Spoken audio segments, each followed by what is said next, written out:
come to this happy place, welcome. Please stand clear of the doors. Por We favor, invite you with manténganse your alejados de las This here's puertas. a tonight's wildest episode, ride in the you west. when this elevated travel door is changing.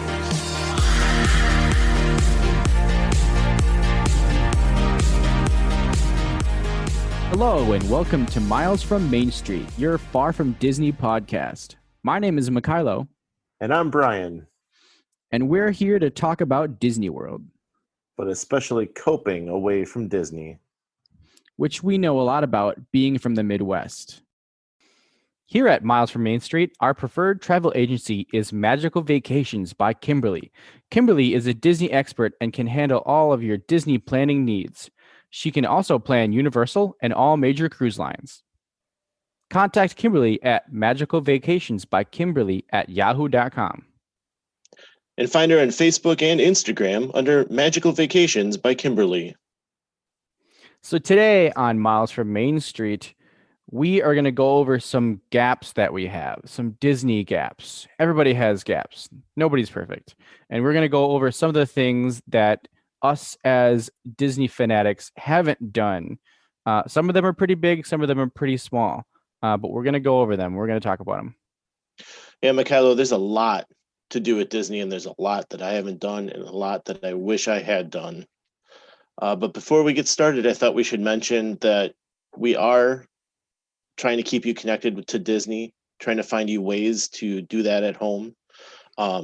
Today's podcast, talking about gaps, it's all about just having a conversation with somebody today, talking about those things that we enjoy and things that we haven't been able to enjoy yet. So I hope you guys can enjoy this conversation and will join us on Facebook later. Yeah, keep the conversation going. That's all we want. Keep talking about Disney. This is one of the big reasons that we started this podcast, was to just talk about Disney. It started as a conversation and it turned into a podcast, and we're having some fun. We hope you guys can have some fun too. So I'll start with one of my big gaps. And I say big gap because it seems like a big part of Disney that I've just never even gone into. I'm talking about Storybook Circus. This is an entire land, not even really a land, but like a section of land in Disney that I've just never stepped foot into. Most of the time when I'm back there, kind of walking around Fantasyland, nothing really pulls me back there, so I'll just walk straight past it. I've watched a couple walkthroughs and stuff where people walk through it, and there's things back there that I didn't even know were back there, like a huge gift shop and stuff like that. So that's probably one of my biggest gaps, is that I've just never even been to that part of the park before. Well, that park, historically, it was part of the Toontown, Mhm. Mickey's Toontown, and it's kind of kept that small kid type of feel to it. So you've got Dumbo back there, you've got Barnstormer, which I have not ridden. Mhm. You've got the Casey Jr. train splash pad, and then Big Top Souvenirs, which you talked about. Mhm. Since I have kids and I've been there with my kids, I have been back there. It's themed well, just like you would expect any Disney area would be. I would highly recommend going and checking it out just once, since you haven't been back there, Mikhailo. Definitely. Big Top Souvenirs is a great gift shop. They have a lot of great stuff in there.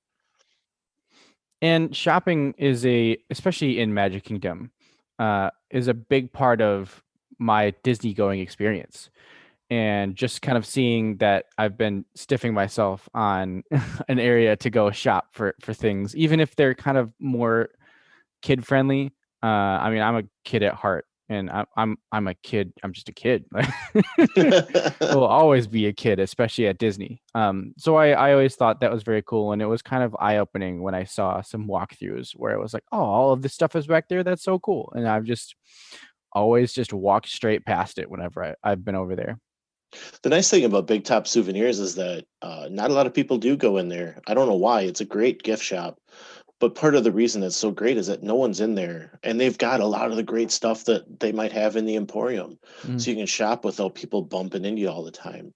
Like I was there right after the 45th anniversary, and I was looking for some of that merchandise and happened to find it in the Big Top Souvenirs, which was Mm. great because I wasn't finding it many places. So I was able to get the cup that I wanted, and I was happy. They have a little bakery inside there, so with it not being so busy, you can get in there, you can pick things out instead of waiting in line at the bakery and bumping through people at the Emporium. You really can get in and out of there nice and easy.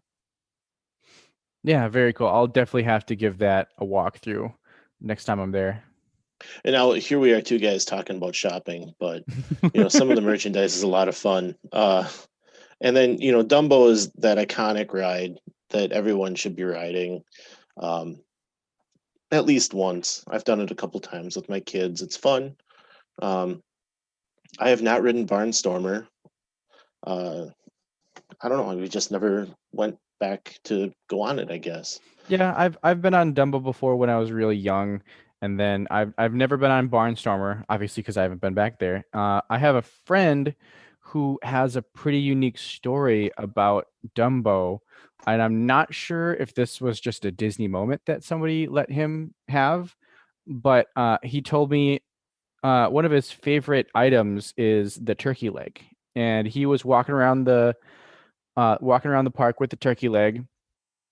They got in line for Dumbo, and the Dumbo line went pretty quick. So he wasn't done with his turkey leg yet. And they actually let him get onto Dumbo with his turkey leg in hand, which to me doesn't sound too terribly safe. But I mean, the magic of Disney, got to give people Disney moments. And so he's able to ride Dumbo, just eating his turkey leg, just like having a grand old time. And he thought it was the coolest thing to be able to do that. So. I wish you guys could see Mikhailo right now holding up his imaginary turkey leg to his mouth. It's just hilarious. This is I almost thought he was about to gnaw on it too. So everybody eats turkey legs with their elbow out and right in front of their face. Yeah. turkey legs are great. I would love to go on a ride with a turkey leg. Oh yeah. They're mess though. I find them to be a mess. But Oh yeah. yeah. Moving on to one of my gaps would be the Hall of Presidents. I've never been in there.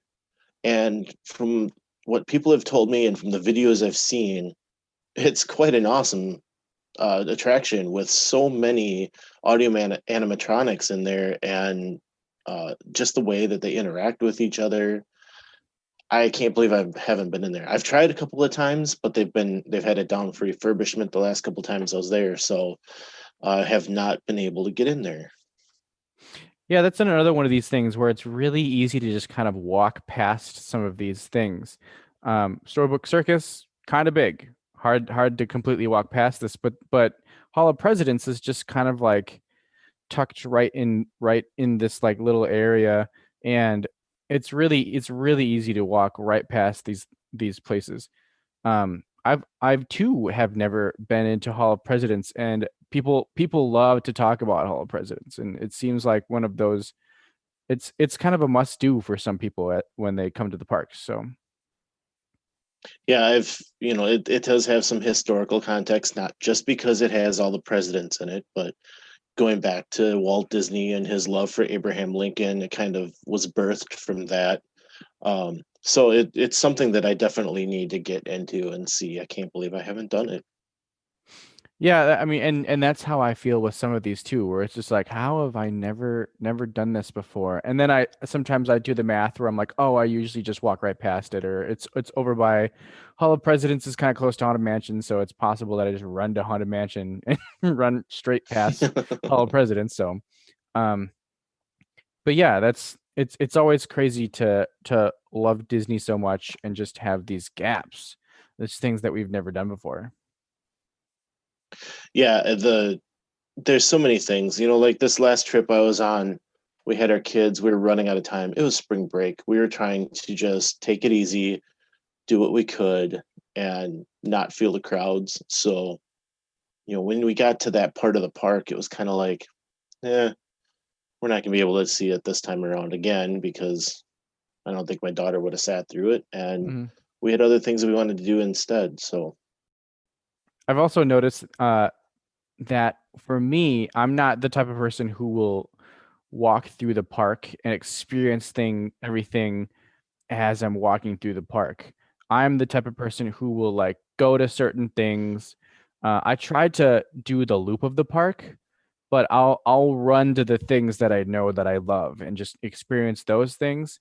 I feel like one of these times I really just need to slow down, maybe listen to Lou's podcast and just walk through Main Street and just kind of like experience everything. And I think a large part of that can be due to the crowds, where it's like, yeah, some of these places are just so crowded. You just want to get through them and get to the rides that you want to be on, or get to the restaurant that you want to go to. So yeah, it's just kind of like slowing down and being able to experience everything as you go through the park. And if you happen to walk by something that you've never done before, like the Hall of Presidents, and decide, hey, I'm not in this huge time crunch, I'm trying to take my time in this park, just kind of go in there and experience it. that's how I try to do all of my trips now, is just take our time, do what we can, and really enjoy the atmosphere, enjoy what they've put together, because you can really be immersed. That word is kind of a buzzword lately, but you can really get immersed into these different worlds and Mhm. lands that they've built. So it's more, I found it to be more fun. I've heard stories of people that every trip had to sit on the rocking chairs in front of the Crystal Palace and just watch people go Yes. by. I've never done something like that. I'm always constantly like, where's the next thing? So Hmm. now I'm trying to just slow down, take my time, enjoy what's there. And especially at Magic Kingdom. For me, Magic Kingdom has always been a huge rush because there's so much to do there. And I, for some reason, always give myself very little time when I'm at the Magic Kingdom. So I've just always kind of been running around. So yeah, maybe, I mean, honestly, if I ever gave myself more than a week at Disney World, that would be something that I would love to do, is just kind of go to an area of Disney and just chill, like in a park. I've chilled other places. Downtown Disney is a good place to chill, but just kind of like sitting. I've always thought that back when I was applying for colleges, I actually auditioned at UCF, and I made it into the music school, but I didn't make it into the regular school. Um, but I always thought it would be so cool to just like go do homework in a Yeah, Disney park. Like yeah. that I would love that. But yeah, just kind of go and chill somewhere at Disney Park. That would be great, and just slow down. That'd be a lot of fun. Or even just doing work. We've talked about Hmm. how we've been virtual lately, and it would be nice to just go down there and spend some time working. As you're listening to a cavalcade go by or something. Oh yeah. So my next gap, and I like to think of myself as somebody who really enjoys the Disney hotels. Um, and I think I enjoy them because of just how great they are and how you're kind of in that Disney bubble. But one thing I haven't done yet is stay at a deluxe resort. I've stayed at a value and I've stayed at a moderate, but I have not yet been able to stay at a deluxe resort. Um, these resorts can get pretty expensive, hence deluxe, and it's been pretty tough for me and my family the times that we've gone to be able to swing a deluxe resort. But I love doing resort hopping and walking through these resorts, and it's just always been a dream of mine to stay somewhere like Contemporary or Grand Floridian or someplace like that. This really falls in with one of my items too, that we have not stayed at the Polynesian. Hmm. And my wife and I have kind of said our next trip's going to be a big trip. We're going to kind of do it up. So it's kind of we're staying at the Polynesian and we're not going type of thing. I don't know. We'll Hmm. see if that happens. But typically kind of going so much that I'm only looking for a bed. So why would I want to pay for a deluxe resort? But we've, just like you said, resort hopped into the Polynesian before, and it's just a great place. The ambiance is great. The smells are great. They've got so many amenities there to enjoy. It's definitely a place that we need to get to. Oh, I totally agree. The Polynesian is definitely on my bucket list. I love the Polynesian. That was one of the ones I was going to say, but then I knew you were gonna talk about the Polynesian. So, Did I mention it too much? but yeah, the deluxe resort. I've actually been to, I think, almost all of the deluxe resorts, just like as a walkthrough or resort hopping. So it's definitely on the bucket list. Something big that I haven't that something big that I've never done with Disney. So My next one, I seem to be staying within the Magic Kingdom area, but like I've said, there's a lot of things to do, and some of the things are tours.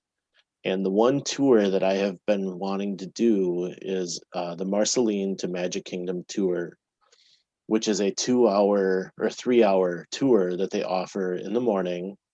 And they take you backstage a little bit. They talk about Walt's history along Main Street. They take you backstage into Haunted Mansion. You kind of get to see the ballroom scene from backstage there. So, and then they do kind of do the same thing over Carousel of Progress, where they take you through the ride, but you've got a little earbud in your ear, and you can hear the tour guide kind of narrating and giving you little facts as you go through the attraction. So, definitely something on my list. There's tons of other tours that they do, and they seem to have one in every park. So there's something for everyone, as I like to tell people. yeah, and this is something that I've always thought would be cool too, just with that whole backstage type deal that you get with these tours. I have several friends who have worked and are currently working for Disney, and I've tried to coerce them to get me to go into the utilidors, and nobody will let me, mainly because they'd probably lose their job if they snuck me into the utilidors. But that doesn't mean I'm not going to try. But for me, these tours, I think, and this comes down to, I don't really get to go to Disney too terribly often throughout the year. So whenever I do get to go, it's always like, what are we doing? Like, how are we planning this out? And I always plan our days like down to the hour. My family can attest to that. My siblings are super into it, but my parents aren't too happy about it. So they tend to kind of float however they want to go.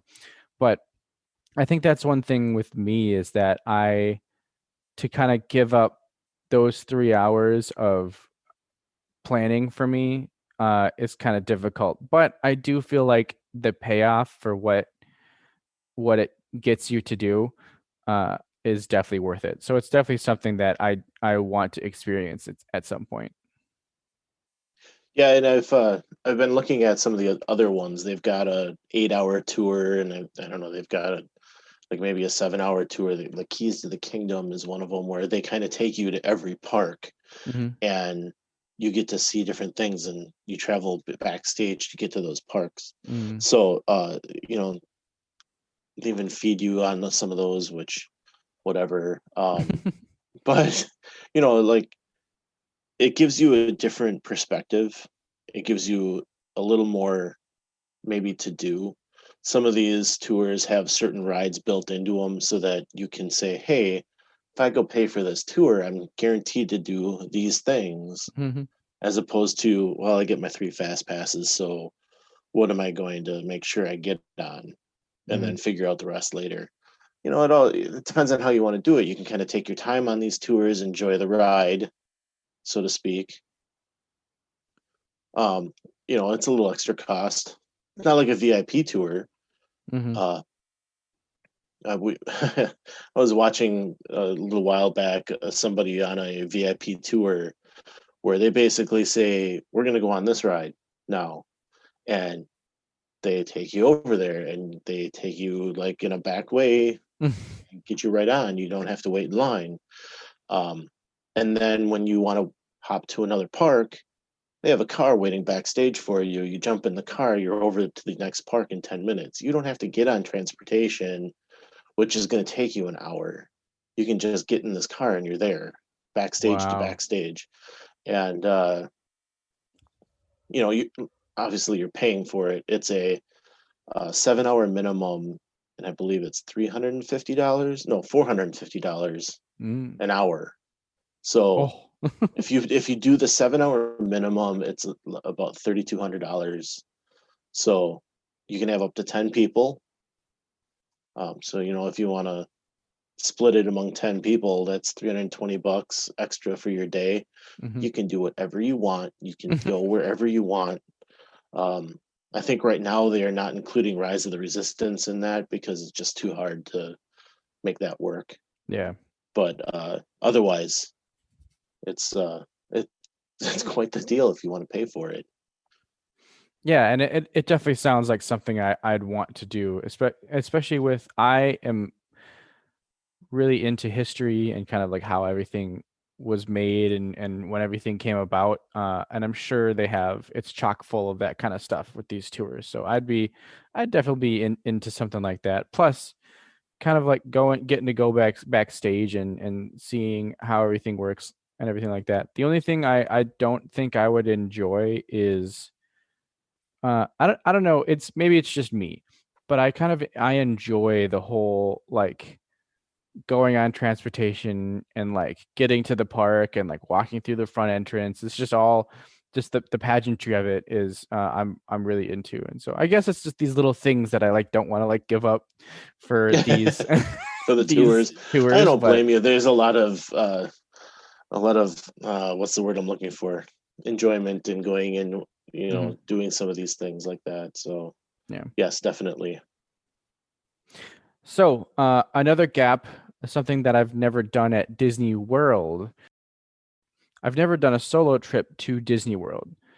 The solo trip that I did to Disneyland wasn't just to Disneyland. I actually had other things going on that day. Disneyland was just kind of like fit into my schedule, but I did go there by myself, which I wasn't too sure if it was going to be for me because I've always been to Disney parks with either my family or friends. Um, and honestly, I was able to do it. Like it was kind of cool to be able to just kind of like go around the park and do whatever I want. But I don't know how I would fare with an entire trip. Um, Kind of like going to the hotel by yourself, going to different parks by yourself, things like that. I'm sure I have enough friends out in Orlando where I wouldn't be alone the entire time, but just kind of like not being around family or friends constantly during a trip, I think would be different for me. I don't know how I'd be able to do it, but Yeah, solo trip is something that I don't know that I'll ever do it, but that's only because my wife and I just travel together so well. mhm. Uh, but it's something that I've heard a lot of people talk about and that they really enjoy because you don't have to worry about anybody else. You just get to do what you want to do. Mhm. And now that we have these phones in our pockets all the time, you've always got somebody to talk to, don't you? Um, but a lot of what I've heard is that you start talking to the people you're waiting in line with. Um, we were at Epcot at the patisserie in France, and we had grabbed our lunch, and we went and sat down at a table, and this lady comes walking over, sits down at our table with us, and kind of look at each other and like, this is weird, and she just struck up a conversation, ate her lunch, said, "Hey, have a great day," and moved on her way. And it was like she must be on a solo trip, doing her own thing, and it didn't bother us. We had some nice conversation, and It was pretty cool. So I kind of like to talk to people, if you haven't noticed. So I think I'd be okay with that. I'd be able to handle doing something like that. Yeah, I do that same thing too. I remember there was one time that we were at Hollywood Studios for extra magic hours, and there was a gentleman in line who was just littered with Disney tattoos all over his arms. And I thought it was the coolest thing. I was like, dude, these are all so cool. And we talked about that the entire time we were in line, and he was really deep into the Disney fandom, and he was on a solo trip just by himself. So I mean I think I'd be able to do it. I think it would just be real different for me. Um, so yeah. Yeah, one of the things that I have not done that is also on our list and that may end up taking care of it. We have not been to Disney for Christmas, Mm. and we definitely need to get there for Christmas. We Along with that, on my list, I've got written down Christmas party, the Mickey's Very Merry Christmas Party. I have not been able to do that. Hmm. Um, I think that parade is awesome. The uh, the fireworks at night are cool. The Just to be able to walk around with some hot chocolate in 70-degree weather, I'm not sure about, but you get cookies and hot chocolate and as part of the party, and then you can meet all these extra characters while you're there too. Um, and then at the end of the night, it snows on Main Street, so I think that would be a lot of fun. So I need to get down there for that. I've probably told this story before, but I'm going to keep telling it because it's probably one of the most magical moments I've ever had at Disney. Was when I was I was in Disney. We were actually only there for one day. This was when I went to go see my sister when she was in Cinderella on tour in Florida, and we were rushing around everywhere. We had park hoppers, and we were park hopping from park to park, and we were rushing through Hollywood Studios, and it was right around Christmas time. I actually think it was the day after Christmas morning. Um, and so the parks were packed, of course. But we were just rushing around, and we ran. Uh, we were going to try to get to the other side of Hollywood Studios, and all of a sudden, this was when it wasn't a parade. It was one of it was the Christmas show, fireworks show that they have going on at Hollywood Studios, and we like ran. We were trying to run through all of the people watching it, and all of a sudden it just starts snowing, and a bunch of Midwest kids in Florida, and it's snowing in Florida. We just lost our minds. Like we were so happy that we were able to be there and experience that. It was so cool. However, as an industry professional in the production realm, I know that fake snow, it's actually soap. So if you try to eat it, it's not going to taste too good. I believe the term you're looking for is Snope. Yep. Nope. Snope. Yeah, I would love to be a part of that, Hmm. and just see all the Christmas decorations and have that snow coming down. It'd be a lot of fun to do. Yeah, that's so Christmas at Disney World is definitely a big one on my list. Yeah, and I've been there a couple times. I was there real young around Christmas time, and then I've been my most recent trip was Thanksgiving, so it was decked out in Christmas. But the one thing that I haven't done is Halloween. I've never been there during Halloween. I think I'd be more excited about being in Disney for Halloween than Christmas. I like both pretty equally. But I just the things that Disney does for Halloween is just next level. Like it's so it's so cool. And we have been lucky enough to get to Halloween and do the Halloween party. They do have some great decorations. They have the greatest parade. The headless horseman at that they consider the pre-parade. Mhm. He's worth the price of admission alone. Inside information on that one is that he can't really see anything. That horse is completely trained on how to ride through that thing, and like it knows where to go and how fast to be going, and he's almost at the mercy of this horse. So Wow. I mean, that blows my mind to think that he's, I'm sure there's a point where if he were to get into trouble, he can take control, or maybe it's a she. I'm just saying he because it's the headless horseman. Who knows?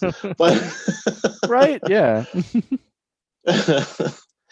but yeah, the Halloween party is a lot of fun, and you get to trick or treat through the Magic Kingdom, and you get way too much candy, and more than any one person should ever have. um, so yeah, it's definitely something you should get to and to see. Okay, well, Brian, we're at Christmas time here, so we need to stay back on track with Christmas. Well, you brought up Halloween, so I know that's true. That's my fault. yeah. So anyway, I mean, Christmas would be great. I think what they're doing right now for Christmas is pretty cool. So I hope some of the things they're doing now is going to stick. Yeah. So I had a little mini one in there, but my next big gap is I have never watched the Festival of the Lion King at Animal Kingdom.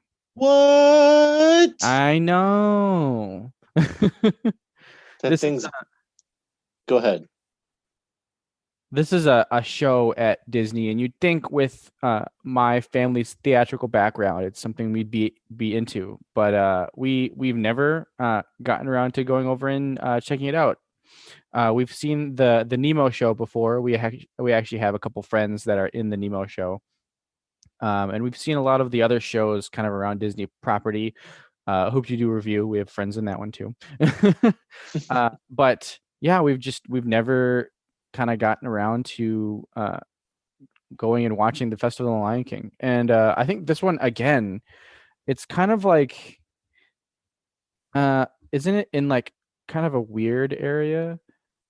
It's like It kind was of back, right? It was in a weird area. So the show was created as a temporary thing when they first opened Animal Kingdom because they just needed a little bit more.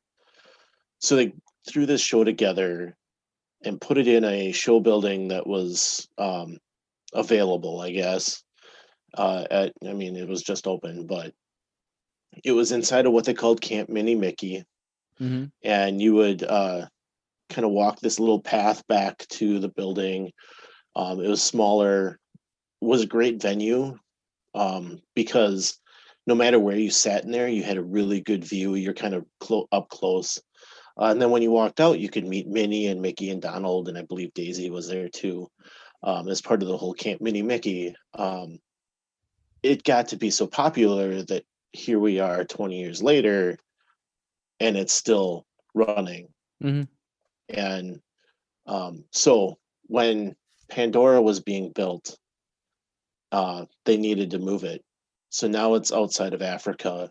Mm-hmm. Just as you cross the bridge, it's off to the left. Yeah. It is kind of tucked back yet, and because of the theming in that area, it can be a little difficult to find. Mm-hmm. But the map is really well set, and there's a decent yellow sign that says Festival of the Lion King. But yeah, it's a great show. I can't believe you haven't seen it yet. Those performers have been doing it since the beginning, I believe. Oh wow. My sister was able to be a cast member at Animal Kingdom right after it opened. She did her college program, and I was talking to her the other day when I heard about the mass layoffs of the entertainers, and she said the singers have been doing that since day one. Wow. And I mean, like, I think it's the bass. He's got a massive voice. So I just hope that when we come out of all this craziness that, these guys are still come back there, and we still get the show that it is, because it's a tremendous show. Yeah, definitely, and I agree. I've definitely seen some clips from it before on YouTube, but I've just for whatever reason I've just never gotten over there to experience it. It's definitely worth doing for sure. My list keeps disappearing on me. I apologize. Let's see. I have Space Mountain with the lights on. I have done Space Mountain a couple of times. It's a good ride. But the best one I would like to do is see it with the lights on, which you can't ride it with the lights on. So, Michaela, what do you got to do to be able to see Space Mountain with the lights on? Well, I've seen Space Mountain with lights on before when I've gone through the People Mover. Exactly. Mm-hmm. You got to ride the People Mover. So I've seen videos. I was watching a Tim video where he just happened to be coming through there, and it like blew his mind. He was like, "Oh my gosh, I've been waiting to do this forever." And I've seen that video too. Tim Tracker, if I didn't say that, that's the video I was watching. So yeah, he's our buddy Tim. We like to we're on a first name basis. We've never met. But, yeah, that would be a lot of fun to do. So now I'm kind of getting out to the obscure stuff, but yeah, and that would be amazing to. I mean, you can't ride Space Mountain with the lights on. They basically, what happens is something breaks down in the ride or something like that, and you end up stranded. So most of the time when you're on there, you're getting pushed, and then the force kind of brings you back to the loading station. But yeah, that's like a bucket list for me, is like somehow get on to Space Mountain and have the lights turn on. That would be so cool. And the way I hear it, rumor is that if you were to ride it with your with the lights on, it would be terrifying. Yes. Yes. Because the track is so close to each other, you almost feel like you're going to lose your head. Mm-hmm. I've heard that too. Yeah. So don't tell your kids that, but. So another gap that I have with Disney, and this is just kind of like my personal preference. However, it's on this list because it's something that people like to do. It's something that is actually, it's pretty normal for guests at Disney World, and that's waiting to watch a parade. I've watched parades. But I've never like waited an hour for like the perfect spot to watch a parade. I've always kind of just been like either eating and then like watching it outside of the window, or just kind of like passing through and watching the parade go by. I've never actually sat somewhere and waited for the parade to start. And maybe it's just me. Parades, I don't know. Some parades are very cool. Like I've definitely sat and watched Special Magic before, parades like that. But I'm not a huge parade fan. Like I'm not gonna sit and just watch the whole parade go by. Which, fun fact, sometimes parades are the best time to go try to see which lines have gone down, because most everybody funnels into these areas to watch those parades. So that's a good time to like see what check your wait times and see what you can jump onto. And so most of the time I'm doing that, but I don't dislike parades. That's not what I go to Disney for. Certain parades I would go to Disney for, like the Christmas parades, like the Halloween parades. But just your ordinary Disney parades, I've never really had the urge to sit for an hour before the parade starts and save that spot, which so many people do. Even with fireworks, I've sat and waited for fireworks before, but those are fireworks. But I've never sat and waited for a parade before. We've sat and waited for the Main Street Electrical Parade. Mm-hmm. We did that, and that was well worth it. I can still remember sitting there with both my kids on my lap, watching it all go by. And it was, so we were front row and it was just awesome. We usually go, hey, it's time for the parade, and find an open spot along the parade route. It seems like that 3:00 parade, you can find a spot if you look a little bit. So it's I don't know that you need to wait for a parade. You just need to be aware of where to go. And a lot of times adults will be like, hey, let the kids come up here. So if you walk on your knees, Mikhailo, you might be able to pass yourself off as a kid.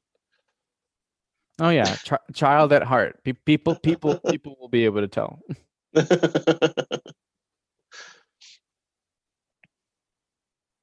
So my last thing is the Frozen sing-along. I have not seen that one. We had the opportunity when we were there, but for some reason we chose to do other things. I don't know. And my kids have always loved Frozen, so. And if you're listening to the podcast regularly, you'll know that my sister is actually in the Broadway touring musical Frozen. So the last time we were there, that was a must. Not because Tatiana's that much into Frozen, but because we actually that Frozen stage show is part of the Fast Passes. And when I was going through Fast Passes, the way that they're tiered at Hollywood Studios, that was probably like the best Fast Pass I could find for that day in that tier of show. And it was something that we wanted to go to anyways. So that was we actually had a Fast Pass for it when we went. So we enjoyed it. It was cool for Tatiana to be there and see that stage show. But I mean, yeah, it's I wouldn't say it's not something that I would have spent a Fast Pass on had I not had I wasn't forced to, basically. but yeah. Yeah, I'm trying to remember the circumstance. I want to say it pop up as a Fast Pass we could grab, but I think we decided we wanted to do Indiana Jones. So I went and did Indiana Jones with a couple of us, and then the other half of the group went and did the Disney Junior Party because they were some of the younger kids. So I think that's what had happened at that point. But yeah, something that I've learned more about since and wish I would have gone and done. Yeah, just make sure that you don't say puddle when you go to that stage show. Yeah. Okay. All right. Yep. Just don't Good do to it. know. Don't do it. They'll throw you out. So my last thing on my list, and this is I'm going to use some big words so that some of our younger viewers don't exactly know what I'm talking about. But I have never gotten inebriated on Disney property. It's because you can't afford it. Yes, you're right. And I think this comes down to I want to be able to enjoy myself and not kind of get weird or like out of control. I've definitely gotten tipsy before when I've been in the parks. I mean, who can't when you're at Epcot? But I've never gotten fully inebriated when I've been at a Disney park. I should probably say park. No, I don't think I've ever really gotten inebriated on Disney property. There are some areas where it's pretty common to, Epcot being one of them, and then Disney Springs is another one where there's lots of bars and lots of places to get drinks. But yeah, it's just never been something that I thought I needed to do while I was at Disney. Is it on my bucket list? Yeah, sure. I feel like if I was, and a lot of these things on my lists are, if I had more time, I would do these things.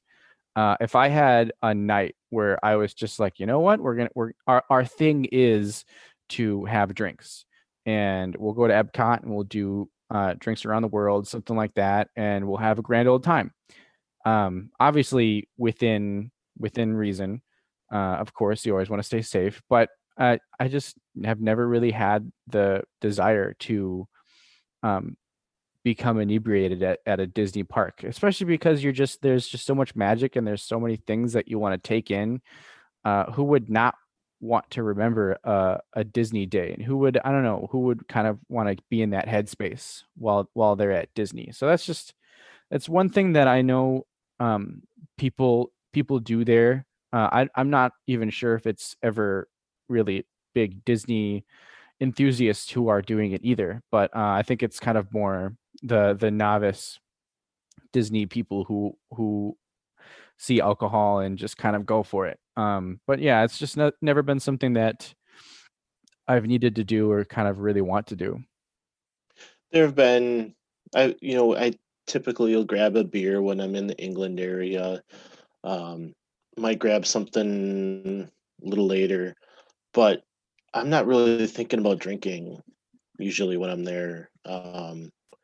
It is fun to grab one here or there sometimes. My wife and I did a little bit of drinking around the world on a no kids trip. And even then, it was sit down, have a drink, go explore that hotel, get some water, move on to the next one, have a drink. You're going an hour or two in between each one. So you're not really getting hammered or anything. So. Yeah. And I should preface this. This is two Wisconsin boys that are talking about not drinking at Disney World, and so we know our way around alcohol. And so this is kind of why it's one of those things that like it's kind of surprising that that I've never done this. But at the same time, I kind of like understand of where I want to be while I'm at a Disney park. Yeah, anytime I see somebody talking about drinking around the world, I always say make sure you have some water in between. Mm-hmm. Yep. That heat down there, I can't imagine trying to do something like that. But I said I had my last one. I just have a couple of quick hitters that I can name off really quick here. I have never done mini golf. Yeah, either have I. It seems like something that could be fun. Never been to a water park down there. Yes. Yeah. It's funny. You're reminding me all these things that I've never done before, but I technically can't say that because one of my last times, or one of the last things I did when I was young at one of our family trips was go to a water park. And because of rain, we got ourselves changed and everything. And by the time we got out to the water, they were calling people back because of lightning. So I have never experienced a Disney water park, but I've been in a Disney water park. That's too bad. And then my last final honorable mention would be the boats that go across the lagoon in Epcot. Never been on them. Oh yeah. Either have I. I've never done that before either. I've been on the boats, obviously, that take you across the Seven Seas Lagoon, but I've never been on the boats that take you across the lagoon at Epcot. Yes. So I don't know if you had anything else left, but that's what the rest of my list this time around. So yeah, I think I can wrangle up a couple of honorable mentions here. One thing that I've never done is I've never parked at the TTC. I've either ever been brought there, dropped off there by Uber, or I've just taken regular bus transportation to the front of Magic Kingdom. I have been to the TTC, but that was by monorail. I have not actually parked there either. And usually that's because I am staying in the bubble and I'm using completely Disney transportation, so I have no reason to park there. Exactly. Yeah, me too. I have, however, parked at Epcot before. When my sister and I and my brother, we all had our one day at Disney. We drove a car, so that's the one time we've ever actually parked at Disney. Another one of mine, and this is kind of sad, and I want to fix this at some point, but I've never stayed more than a week. I think the longest I've stayed has been like 5 or 6 days. And so I really want to get that long stay out of the way and be able to kind of do these things that I haven't done, kind of fill my gaps. I was able to go for 8 nights for my honeymoon. Yeah, So that was really nice. that's awesome. And my last thing is I've never actually waited in line to meet characters. I've met characters before, but that's because sometimes when they're first walking out, you can kind of catch them, and once they get set into their spot, you can just walk up and take a picture with them. But I've never actually kind of like stood and waited in line to get pictures with characters. I've waited in those lines. Yeah. Yeah. There's been characters that we've wanted to meet, and it just happened to be that Mhm. way. My wife and I waited in line. So on our trip without kids, we started doing the whole Disney thing like we always do. We in front of the castle, smile, take a picture, right? Well, after you do a few of those pictures, you get tired of smiling and take the picture. So now we're trying to find things that make it more interesting. Same thing with the characters. What can we say to these people? Like what do you say to Mickey Mouse? What do you say to Pocahontas? Don't tell anybody, but I've only seen pieces of Pocahontas. Couldn't really tell you the story that they've concocted there. But, we're not going to let anyone know that, okay? Michaela, don't tell anybody. Yeah. We'll cut this out. Wink, wink. However, however, while we were waiting in line with Pocahontas, we looked up things to say to her. And let me tell you, that like opened new doors to us. So then anytime we went to meet a character, we're like, okay, what can we say to this one? What are we going to say? What are we going to talk about? Like type of stuff. It was awesome meeting some of these people. So it was great. It was a lot of fun. Yeah, what I was going to say until you so rudely interrupted, no, was exactly that. Was you can actually look up what to say to these characters because they have all of this information trained to them for these certain responses, and that's the best way to do it, rather than have kind of an awkward talk with the Disney princess and you don't really know what to say because you're being awkward. So I hope everyone's listened to this point, because here's your tip for your next trip.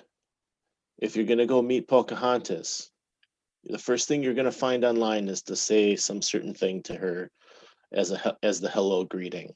Everybody does that. She doesn't care anymore. But what did it for us was my wife walked up and said, "I love your necklace. It's beautiful." She went on this whole long story about the necklace, which I'm not going to tell you. You got to go meet her yourself and ask her about it. Yeah, I probably would have said something generic like, "Oh, where's Miko?" It's so nice to meet you. Yeah, it was a lot of fun doing things like that. And then of course all of our ride photos are us looking bored or scared or something crazy. Mm-hmm. We actually have a really good ride photo of my wife where she thought we had missed the picture on Dinosaur. Mm-hmm. So here I am looking at it with my I think I got my fist under my chin, looking up like kind of confused. And my wife is sitting next to me and she's got this like really confused look on her face, like, oh my gosh, what happened? And we get off the ride and we see that and I'm like, so what's that all about? And she's like, I really had thought that we had missed the picture and I was a little upset by it. And it's an amazing picture. Anyway, tangent, sorry. My brother and sister, we all like to do goofy things on our pictures because we know where they all happen. And so our favorite is at one point we pretended like my sister had died on Tower of Terror, and I was freaking out that she was dead, and my brother was in the corner looking all mischievous. That was a good one. but these pictures are so cool, and I actually completely missed buying the pictures for our last trip. But I took screenshots of them, so they're still alive somewhere, but they just say Disney all over them. But one of them was just this amazing picture of the three of us in a doom buggy, looking at uh, the ghosts that had come into our doom buggies, and it was just the cool. If there was a way of me getting this picture back, I would pay all the money for it, because it was our first day there. We were so happy to be there, and the joy on our faces being able to go through Haunted Mansion and getting that picture taken was just so great. It's probably one of the best pictures that we've had at Disney World. So if there's any way I can go grab it again, that would be great. But I have a screenshot of it too, so it lives on. So there we go with one of our tangents again. Oh yeah, of course. It's not a Miles from Main Street podcast unless we go on a tangent about something. But that's all we have for you guys today. We hope that you guys enjoyed it, and we'll see you guys next time on Miles from Main Street. Thanks for tuning in. If you enjoyed the show, please rate us on iTunes and subscribe. Email us at milesfrommainstreetpodcast@gmail.com with any thoughts, and visit us on Facebook under Miles from Main Street. We'll be bringing more to you weekly and look forward to talking to you then. Until next week, remember, some live close, but most of us don't. So let's talk about it.